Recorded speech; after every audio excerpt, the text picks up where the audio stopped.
पहली बार आमदार चुने जाने के बाद से ही वसोवा विधानसभा के पूर्व एमएलए बलदेव कोसा वर्सोवा क्षेत्र के विकास को लेकर हमेशा अग्रसर रहे। उन्होंने वसोवा विधानसभा का भरपूर विकास किया। सड़क, पार्क, सीवर, नाला, बड़े और छोटे रोड का निर्माण, एक दूसरे से जुड़ने का काम किया है। शायद यही वजह है वसोवा विधानसभा समुद्र तट से जुड़ा होने और विकास कार्यों की वजह से अलग मुकाम पर है। पूर्व आमदार बलदेव कोसा ने कांग्रेस में रहकर आम जनमानस की सेवा किया। यही वजह है कि उनकी लोकप्रियता कभी भी कम नहीं हुई, आज भी लोगों के दिलों पर राज करते हैं। वसोवा विधानसभा में कुछ काम ऐसे भी हैं जो उनके कार्यकाल से रुका तो अधूरा ही पड़ा रहा। आपको बता दें, वसोवा विधानसभा के सभी छोटे छोटे जगह पर विकास कार्यों की बुनियाद रख उसे पूरा किया।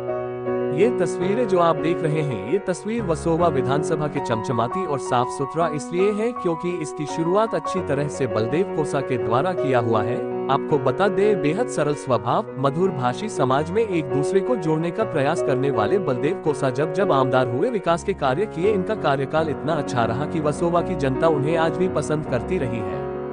मुंबई कांग्रेस में बहुत ऐसे भी चेहरे हैं जो कांग्रेस से जुड़कर अपनी अपनी नेतागिरी चमका और एक के बाद एक कई पार्टियों का दामन पकड़ते गए, लेकिन बलदेव कोसा पक्के कांग्रेसी है और लगातार पार्टी में रहते हुए पार्टी वसूलों पर काम कर रहे हैं। शायद यही वजह है कि 2024 में एक बार फिर वसोवा की जनता उन्हें अपने आमदार के रूप में देखना चाहती है। बहुत सारे काम है जो इनके द्वारा किए गए हैं, जिसकी गिनती कर पाना मुश्किल है। आइए सुनते हैं बलदेव कोसा क्या कुछ कह रहे हैं। मैं सारे देश में ये चाहूँगा कि मेरे देश में हमेशा शांति रहे, कोई हमारी बहन विधवा ना हो, कोई हमारा बच्चा ऑर्फन ना हो, हम सब प्यार से रहें। हमारी माता रानी, हमारे खुदा, ईश्वर, लॉर्ड गॉड, मैं सबसे यही प्रार्थना हमेशा करता हूँ कि हमारा देश दिन दुगनी रात चौगुनी तरक्की करे। और सर, कितनी बार आप वर्सोवा के विधायक रहे, उस पर प्रकाश डालना चाहेंगे? विकास कार्यों में आपका कितना प्रतिभागिता रहा, कितना हिस्सा रहा, वो जानना चाहता हूँ। मैं यहाँ पर 4 टर्म एमएलए रह चुका हूँ और मैं मेरी पार्टी का बहुत ही शुक्रगुजार हूँ। मैं अपनी पार्टी को बहुत प्यार करता हूँ, बहुत इज्जत करता हूँ और मेरी पार्टी ही सब कुछ है और मैं जो कुछ भी आज हूँ वो सिर्फ मेरी पार्टी की वजह से है।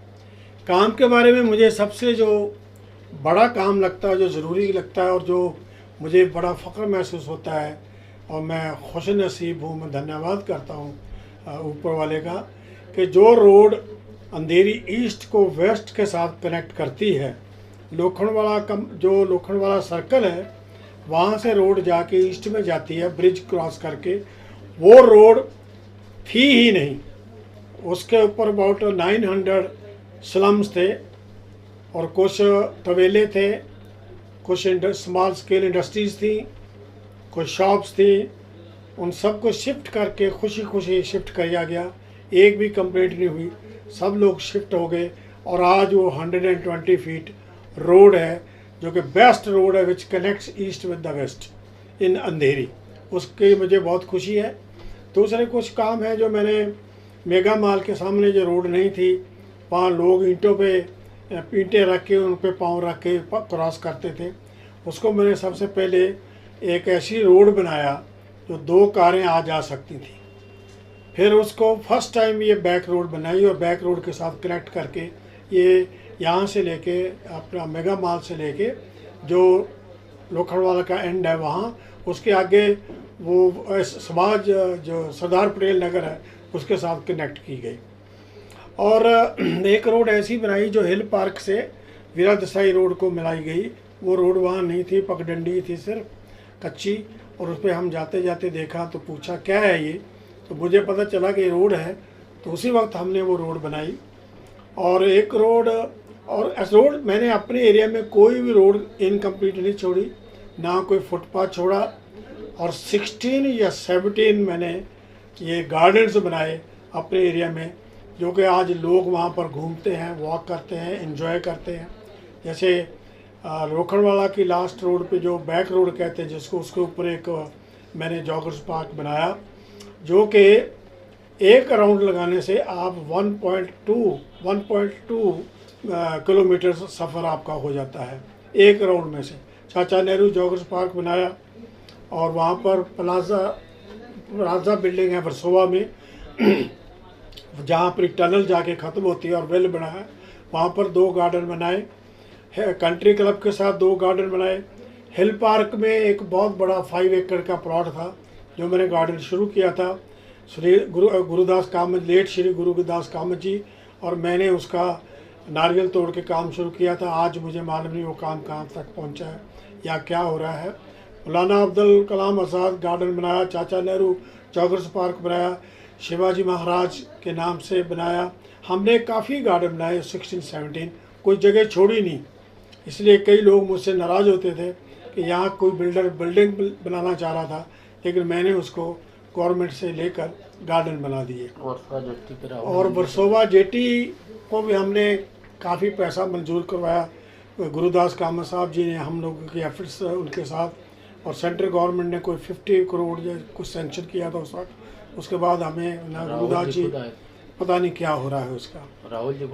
राहुल जी खुद वर्सोवा गांव में हमारी रिक्वेस्ट पे आए थे और वो कोली समाज से उनकी मीटिंग हुई थी। कोली समाज में के साथ उनकी मीटिंग हुई थी और वो उस गांव में आके बड़े खुश हुए थे और मेरे से स्पेशल बात की कि आप यहाँ के एमएलए हैं, मुझे खुशी है कि आपके सभी फिशरमैन आपसे बहुत खुश हैं। मैं कहा sir, this is all due to my party, not due to me. He was very happy to visit that place. और काम मैं जितने भी गिनाऊँ कम हैं, क्योंकि ऐसी जगह मेरे एरिया में नहीं है कि जो ईज़ आउट के लिए मेरे भाई या मेरी बहनों को बाहर जाना पड़े। मैंने इतने एपी ब्लॉक्स बनाए, हम सब ने, मेरी पार्टी ने मिल के, कि आज लोगों को कहीं इस बात की ऐसी जगह नहीं जहाँ उनको ये सुविधा प्राप्त ना हो। और एक और बड़ा काम, बहुत खूबसूरत काम हुआ, वो है यादव नगर का। यादव नगर आम जो एक पहाड़ के ऊपर है, it is on A hillock. वहाँ की मैंने एक तो जो प्रोटेक्ट करती वाल, जो पहाड़ गिरे ना या आगे कुछ पत्थर वत्थर गिरे ना, वो वॉल सारी बना के दी। और वो पानी वहाँ पर मैंने कम से कम वहाँ पहुँचाया, जो टॉप है, जो top of the top place है यादव नगर की, वहाँ पानी बनाया। पहले हमने नीचे एक टैंक बनाया, पानी वहाँ स्टोर होता है, फिर हमने ऊपर पानी वहाँ से डिस्ट्रीब्यूट होता है। वो काम करके मुझे बड़ी खुशी हुई कि पानी देना एक बहुत बड़ा पुण्य का काम है। मेरा ख्याल नहीं मेरे एरिया में कहीं भी आज पानी की प्रॉब्लम है। अब मैं नहीं जानता, क्योंकि मैं 10 साल पहले कुछ काम ऐसे है जो छोड़ के गया था, वो इनकम्प्लीट ही पड़े हैं। जैसे वर्सोवा और सरदार पटेल नगर और लोखंडवाला, इसको कनेक्ट करने के लिए मैं वहाँ एक जो नाला है बहुत बड़ा, उसके ऊपर ब्रिज बनाने की स्कीम दी थी। पैसा सेंक्शन हो गया, स्कीम पास हो गई, उसके बाद मुझे मालूम नहीं वो ब्रिज अभी तक क्यों नहीं पास हुआ। मैंने जब वो काम किया था वो 2012 में किया था, उसके बाद आज 24 आ गया, अभी तक वो ब्रिज बना नहीं। मुझे नहीं मालूम क्यों नहीं बना। क्या उस ब्रिज की जरूरत लोगों को नहीं है, ऐसा आप महसूस करते हैं? मेरे ख्याल से उस ब्रिज की जरूरत तो सबसे ज़्यादा है। जब फिशरी जब ऐसा है, जब वर्सोवा से कोई आदमी लोखंडवाला आना चाहता है तो उसको पहले तो 2 किलोमीटर चल के जेपी रोड पे आना पड़ता है। फिर जेपी रोड से चल के जो वालावल का रोड है वहाँ पर आने के लिए 2-2.5 किलोमीटर पड़ता है। फिर लोखंडवाला को जो रोड जाती है वो 2 किलोमीटर पड़ता है। तो कम से कम नहीं, ये 5-6 किलोमीटर का जो उनका खर्चा होता था ऑटोज़ का या पेट्रोल का या डीजल का, वो बच जाता है। क्योंकि जैसे ही वो डायरेक्ट हो जाएगा तो टोटल डिस्टेंस 200 मीटर का रह जाएगा। 5 मीटर की बजाय 200 मीटर्स ओनली वो डिस्टेंस रह जाएगा। वो बनना बहुत ज़रूरी है। और हम अगर ईश्वर ने चाहा, आगे मौका मिला, तो सारे इनकम्प्लीट काम कंप्लीट करेंगे। जो अधूरा काम है वो आपके द्वारा ही पूरा होगा? पूरा करेंगे, सबसे पहले वही पूरे करेंगे। और जैसे मिलित नगर के पास एक फ्लाईओवर ब्रिज है जो एसवी रोड पे लैंड कर रहा था मोमिन गुजरात को क्रॉस करके, तो मैं चाहता था कि वहाँ पर एक हमारे बहुत खूबसूरत मिलित नगर स्कूल है, वो बड़ा अच्छा काम कर रहे हैं, फ्री इलाज भी करते हैं लोगों का और बच्चों को बहुत पढ़ाते हैं। और वहाँ पर 10th तक स्कूल है और वहाँ हमारे 99% जो बच्चे वहाँ पढ़ते हैं हमारे मुस्लिम समाज के हमारे बच्चे और बच्चियाँ हैं। तो उनके बीच में जब ये रोड लैंड करेगी तो मोटर जो मुझे ये डर लगता था कि बच्चों का दोनों तरफ आना जाना है, एक्सीडेंट की तो संभावना एक्सीडेंट की संभावना आती है। उसके लिए मैंने गवर्नमेंट को रिक्वेस्ट की कि ये इसको क्रॉस करके स्कूल को फिर ये ब्रिज लैंड किया जाए। वो काफ़ी मेरी मेहनत के बाद, काफ़ी जद्दोजहद के बाद वो ब्रिज पास हुआ और आज वो ब्रिज बन चुका है वहाँ तक। इसके आगे पता नहीं कहाँ तक गया, वहीं खड़ा मेरा ख्याल। एक बार फिर से 2024 के चुनाव की तैयारियां हैं। गठबंधन को अगर यहाँ पे टिकट जाता है, आपका टिकट नहीं मिलता है, गठबंधन को जाता है, तो आपकी क्या प्रक्रिया होगी? क्या आप पार्टी छोड़ देंगे? दूसरा, आपकी दावेदारी कांग्रेस पार्टी की तरफ से मजबूत रखी गई है और कांग्रेस लगातार आपको टिकट दे भी रही है, तो ऐसा उम्मीद है कि इस बार फिर आपको टिकट मिलेगा, तो उस पर क्या कहना है आपका? मैं सबसे पहले तो कहना चाहता हूँ कि जो हमारी MVA है उसमें से किसी भी कैंडिडेट को ये सीट जाए, हम पूरी अपनी सिंसियरिटी के साथ काम करेंगे, जैसे कि मैंने MP के इलेक्शन के वक्त किया था, जैसे मेरी पार्टी ने MP के वक्त मेहनत की। इसीलिए हमारे इस एरिया से सिर्फ यही एक कंस्टिट्यूंसी जहाँ से 22,000 की लीड हमारे MP को मिली और इतनी लीड कहीं किसी कंस्टिट्यूंसी से नहीं मिली। मेरा जहाँ तक टिकट मिलने का विचार है, ये पार्टी के ऊपर है। जो पार्टी का हुक्म होगा वो हमारे सर माथे, हम उसको मानेंगे।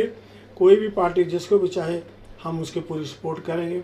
हाँ, ये ज़रूर है कि जब दूसरी पार्टियों के साथ अलायंस होता है तो वहाँ पर आपको एक ऐसा आदमी लेना चाहिए जो दूसरी पार्टियों को भी कन्विंस करके अपने साथ जोड़ सकता है।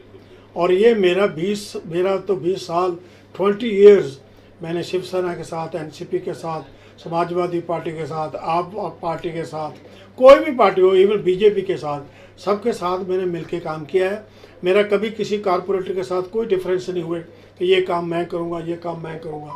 मैं सोचता था अगर आप करना चाहते आप करो, मैं जो करना चाहता हूँ मैं करूँगा। आपने भी पब्लिक की सेवा करनी है, मैंने भी पब्लिक की सेवा करनी है। हमारा जो गोल है वो सब सेम है। इसलिए मैं चाहूँगा कि ऐसा आदमी होना चाहिए जिसके पास एक्सपीरियंस हो और उन लोगों को कन्विंस करके अपने साथ लगा सके और उनको भरोसा हो कि हम जैसे आदमी की मदद कर रहे हैं, जो कांग्रेस की इलेक्शन लड़ रहा है उसकी हम जो मदद कर रहे हैं वो सही है। और ये सीट तो मुझे लगता है कि कांग्रेस को जाएगी, क्योंकि मैं यहाँ पर सेकंड था, कांग्रेस यहाँ पर सेकंड थी, फर्स्ट BJP थी।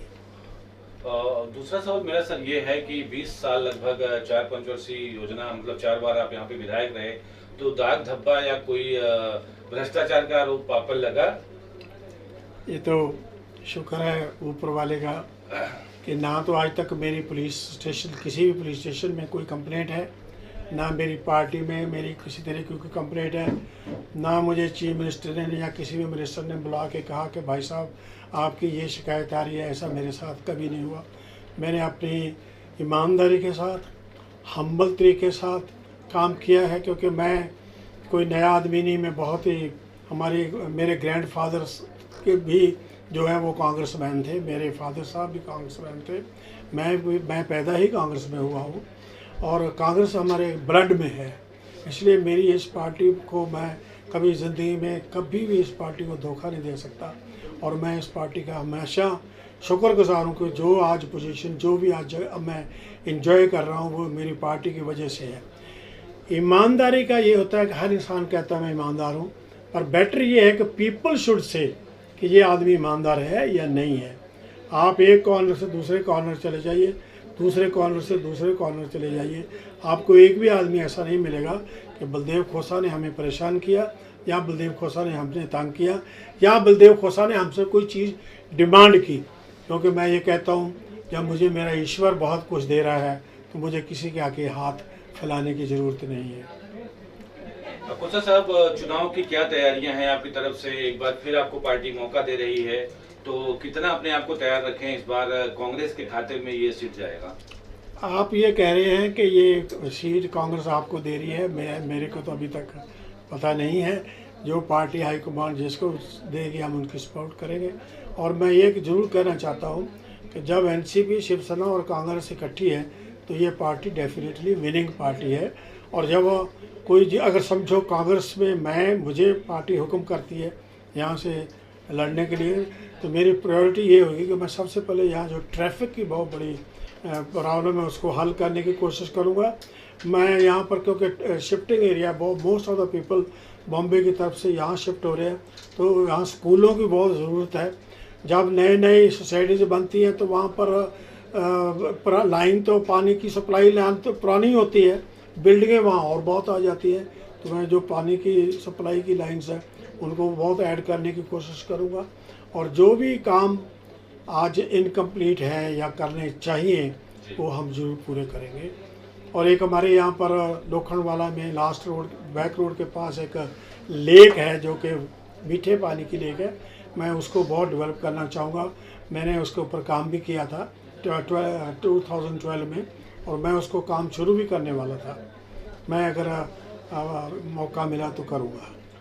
वर्सोवा बहुत ही पॉश एरिया है, झोपड़पट्टी के लिए आपका क्या प्लान है? कैसे यहाँ से झोपड़पट्टी कम हो, झोपड़ी के रहवासी हैं वो बिल्डिंग तक कैसे पहुँच पाए, इसके लिए क्या प्लान किया? हमारे काफ़ी प्लॉट्स ऐसे हैं जहाँ पर स्लम्स एरिया है जो SRA प्रोजेक्ट हो रहे हैं। इस वक्त मेरा जो सबसे बड़ा स्लम एरिया है वो है सागर कुटीर, और वो वैसे भी समंदर के किनारे में बैठे हैं। मैं हमेशा डरता रहता हूँ, ईश्वर ना करे, खुदा ना करे, मेरा भगवान ऐसा ना करे कि वहाँ कोई प्रॉब्लम आए। हमेशा वो लोग खुश रहें और सही सलामत रहें। पर मैं सबसे पहले चाहूँगा कि वो जो प्रोजेक्ट है उसको लेके SRA उस प्रोजेक्ट को कंप्लीट किया जाए और उनको झोंपड़ियों से निकाल के बिल्डिंगों में शिफ्ट किया जाए। ये मेरी प्रायोरिटी रहेगी वहाँ पर, अगर मुझे ये मौका मिलता है तो।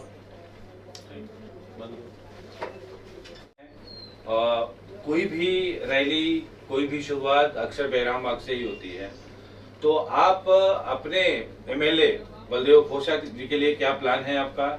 एक बार पुनः इनको विधायक बनाने के लिए क्या रणनीति है आपकी? और आपको क्या लगता है कि बलदेव खोसा जो है यहाँ के सबसे मजबूत उम्मीदवार होंगे?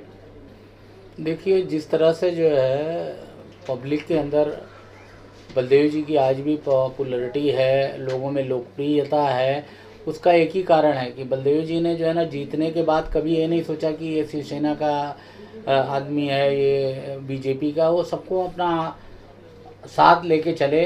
कभी कभी हमने यहाँ तक किया है कि हमने पाइपलाइन बिछाई है पानी की, और उसके अंदर पानी का कनेक्शन जो है BMC से जो है शिवसेना वालों को करने दिया है कि भाई हम दोनों मिलके करते हैं, लोगों का भला होना चाहिए। तो बलदेव जी की नीयत हमेशा ये रही है कि हमारे जो रहवासी है उनका काम होना चाहिए, उनका डेवलपमेंट होना चाहिए। हम आपस में पार्टी उसी समय तक रहती है जब तक जो है इलेक्शन होता है। इलेक्शन के बाद हमारा एक ही ध्येय होना चाहिए कि हमारे सारे भाई बहन हैं, और बलदेव जी उसी नीति के तहत हमेशा काम करते हैं। और कभी भी जो है ना उन्होंने किसी से नफरत नहीं की, सबको प्यार करते हैं। उनके अंदर ये है कि हिंदू, मुस्लिम, सिख, ईसाई सभी जो है हमारे भाई हैं, और सभी के लिए एक जैसा। हम कोई भी अगर एक नाली या गटर का उद्घाटन करते थे, हम नहीं देखते कि इसमें कौन रहता है, हम ये देखते कि सब हमारे भाई बहन रहते हैं और सबको इसका बेनिफिट मिलना चाहिए। हम इस तरह के काम करने वाले लोग हैं। हमारी पार्टी की जो पॉलिसी है बलदेव जी उसी को फॉलो करके हमेशा काम करते हैं। अपने नेताओं में अटूट विश्वास है, जो उनको ऑर्डर होता है वो जो है ना पार्टी के हिसाब से करते हैं। कभी चापलूसी वाला काम नहीं है उनका। कभी उन्होंने ये नहीं देखा कि ये मेरा कार्यकर्ता है तो इसको मैं ज़्यादा फेवर करूं और ये जो है दूसरी पार्टी है, नहीं। उस एरिया के लोगों का कैसे भला होगा। अगर उस पार्टी के नेता से ही बात करनी पड़ी बलदेव जी को, तो बलदेव जी बात करके एक बार कदम नगर के एक रोड का जो उद्घाटन था, यहाँ की नगर सेविका राजुल पटेल थी और वो फंड बलदेव जी के यहाँ से पास हुआ था। तो वो बहुत गिड़गिड़ाने लगे कि मैं जो है ना ये इससे मेरा नुकसान होगा, मेरे वोटर इधर जाएंगे उधर जाएंगे। तो बलदेव जी ने बोला बहन तुम मेरे साथ आओ और नारियल जो है ना आप फोड़ो और हम साथ में मिलके काम करते हैं। तो उसके साइड की जो गटर का काम था वो बलदेव जी ने उनको दे दिया और रोड का काम हम लोगों ने किया कि यहाँ के लोगों का भी काम हो जाएगा, पानी की निकासी का भी काम हो जाएगा, प्लस सड़क भी बन जाएगी और गटर का भी काम हो जाएगा, तो रहवासियों को उसका भी फ़ायदा मिलेगा। तो इस तरह की सोच रखने वाले, सबको साथ लेके चलने वाले, यादव नगर में जो है ना उत्तर भारतीय समाज के लोग रहते हैं, वहाँ पे जो है ना पहाड़ी इलाका था, मट्टी धंस जाती थी, घर गिरने के जो है ना संभावनाएं रहती थी। वहाँ पे उन्होंने चारों तरफ से उसको कंक्रीट दीवार कराई और आज वहाँ पे कम से कम 250 से 300 झोपड़े जो है ना सुरक्षित हैं और 2-2 माले 3-3 माले के ऊपर जो है ना लैट्रीन बाथरूम की सारी सुविधा दी। वहाँ पे हमारे यादव समाज के कुछ पहलवान लोग रहते हैं जो अंतर्राष्ट्रीय स्तर पे जिन्होंने नाम किया, तो बलदेव जी ने उस तालीम का निर्माण करवाया वहाँ पे। उसमें उन्होंने जो है पानी की सुविधा कराई, पानी नहीं था तो उसको पानी का कनेक्शन करवाया। वहाँ पे उनके लिए मिट्टी, जो लाल मिट्टी होती है, वो उपलब्ध कराई, चारों तरफ से दीवार बनाई।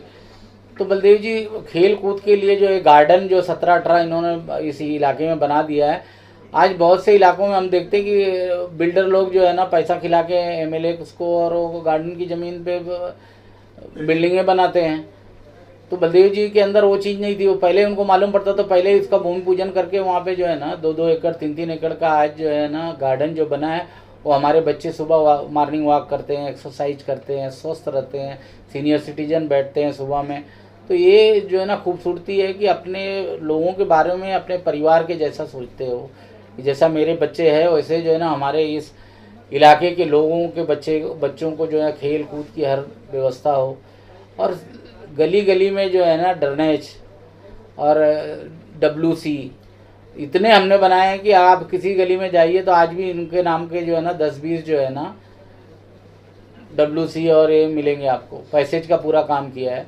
और जिस इलाके में सारे हो गया तो वहाँ तो सारे झोपड़े टूट चुके हैं, तो शिफ्टिंग हो गया, मगर वहाँ के लोग भी आज याद करते हैं। अभी शक्तिनगर में हम लोगों ने जो पहलवान थे हमारे और सिटीजन के लिए वहाँ पे तालीम का निर्माण किया है, उसका फ़ायदा जो है ना वहाँ के लोगों को बरोबर मिल रहा है। वहाँ पे सीनियर सिटीजन बैठते हैं शाम को, वहाँ पे जो फेरी वाले रेडी वाले हैं वो अपना सामान रखते हैं, फिर जो पहलवान लोग हैं वहाँ गदा वगैरह भांजते हैं जो है शक्तिनगर में।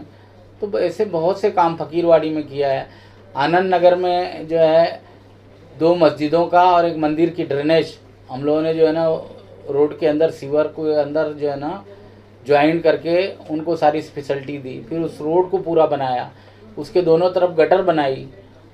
तो जितना काम हुआ, जितनी वहाँ पे इतनी ज़्यादा कंसंट्रेट था कि गटर जो है ना दिखती नहीं थी, पाइप लाइनें इतनी ज़्यादा थी, तो उसको हम लोग ना ब्लॉक बना के लोखंड का उसको वो करके फिर कंक्रीट करके फिर हमने वो गटर खोल के फिर वहाँ से जो पक्की गटरें बना के लोगों को पानी निकलने का साधन, जो भी जितनी भी काम हुए BMC चाल में हुआ, हर स्लम एरिया में किया है। एक और सवाल, 2019 के चुनाव में बलदेव घोषा साहब सेकंड पे रहे। जो भी रीजन रहा हो मैं उसको नहीं बोलना चाहता हूँ, मैं चाहूँगा कि वो रीजन आप बता दें। दूसरी बार 24 में साहब को अगर टिकट मिल रहा है तो कितनी मजबूती आएगी कांग्रेस में? देखो, जो लोग जो है ना हमारी पार्टी में रह के और हमारे पीठ के पीछे जिन्होंने गद्दारी किया, जिन लोगों ने हमारी हाई कमान को गालियाँ दी, ऐसे लोग आज कहाँ हैं? वो दूसरी पार्टियों में हैं। वो सिर्फ जो है हमारी पार्टी को नुकसान पहुंचाने के लिए। आज हमारे लोग सब खुश हैं उन लोगों को जाने की वजह से। जो भी लोग थे जिन्होंने हमारी पार्टी को नुकसान पहुंचाया है, सब आप लोग जानते हैं। हम लोग उनका नाम भी लेना नहीं चाहते। इनको तो पहले ही जब बलदेव जी जो है को टिकट मिला, जब इन्होंने जो है ना हाई कमान के बारे में, सबके बारे में जो बातें की, अगर इनको पहले ही निकाल दिया गया होता तो ये रिजल्ट नहीं आता, बलदेव जी जीतते थे। तो हमारे साथ रह के उन्होंने हमारे साथ गद्दारी की। कोई बात नहीं है, ईश्वर है और ईश्वर ने उनको उनके स्थान पे भेज दिया। और आने वाले इलेक्शन में हम लोग भारी मतों से यहाँ से जीतेंगे। अगर MP में 22,000 की लीड थी, अगर बलदेव जी यहाँ से लड़ते तो हम 30 से 35,000 की लीड से जीतेंगे। इतना मजबूत प्रत्याशी आप बलदेव जी को समझते हैं? हाँ जी, हमको मालूम है कि इनका विरोध करने वाला कोई नहीं है, जनता में तो नहीं है। इसके लिए यहाँ पे देख रहे हो कितने लोग, जो बलदेव जी सीधे सज्जन आदमी हैं करके इतने लोग जो दूसरे एरिया से भी आके फॉर्म भर रहे हैं। तो उसमें रिस्क नहीं लग रहा है आपको? नहीं, कोई रिस्क, क्योंकि हाई कमान को सब पता है बलदेव जी की जीवनी जो है ना हाई कमान के पास पूरी है कि ये पार्टी के साथ हमारे साथ लॉयलिस्ट रहे। जब इनको टिकट भी नहीं मिला, 2-3 बार टिकट नहीं मिला, उस समय ये पार्टी के साथ खड़े रहे, कभी पार्टी छोड़ी नहीं इन्होंने। पार्टी के बुरे वक्त में हमेशा पार्टी के साथ रहे। जब जो है यहाँ से 2 बार वो MLA जीती है, तो यहाँ पे क्या हुआ है, यहाँ पे उस समय जो है BJP का झूठ चल रहा था जोरों में, तो बलदेव जी उसको भांप नहीं पाए। नहीं तो बलदेव जी के सामने कोई BJP का लड़ने वाला नहीं था। ये झूठ जीता, यहाँ से लोग भ्रम में जीते, और इसके लिए जो है ना नुकसान हुआ इस एरिए का। आज इस एरिए का कोई विकास नहीं है। जहाँ बलदेव जी ने छोड़ा था वहीं पे ही ठप है सारे काम। छोटे कामों की तो मैं बात नहीं कर रहा हूँ, बड़े बड़े जो काम हैं वो वहीं पे ठप है। अच्छा बलदेव सर, चलते चलते वर्सोवा वासियों से क्या अपील करना चाहेंगे? मैं वर्सोवा के भाइयों और बहनों से अपील करूंगा कि अपने एरिया को साफ रखें, मिलजुल के रहें, प्यार से रहें, एक दूसरे की मदद करें, एक दूसरे से प्यार करें। जब किसी को कोई ज़रूरत हो उसको पूरी ज़रूरत को पूरा करें। और मैं यही चाहता हूँ कि आगे आने वाली इलेक्शन में ऐसा इंसान चुने जो को ऑनेस्ट इंसान हो, जो ग्रुपिज़म में बिलीव नहीं करता हो, जो सबको लेके चलने वाला इंसान हो, जो सबको मोहब्बत करने वाला इंसान हो, और जो लोगों को जोड़ने वाला हो, कि लोगों को लड़ाने वाला ना हो। ऐसा इंसान, ईमानदार ऑनेस्ट आदमी हमें यहाँ पर नेक्स्ट इलेक्शन में चाहिए। नवरात्र के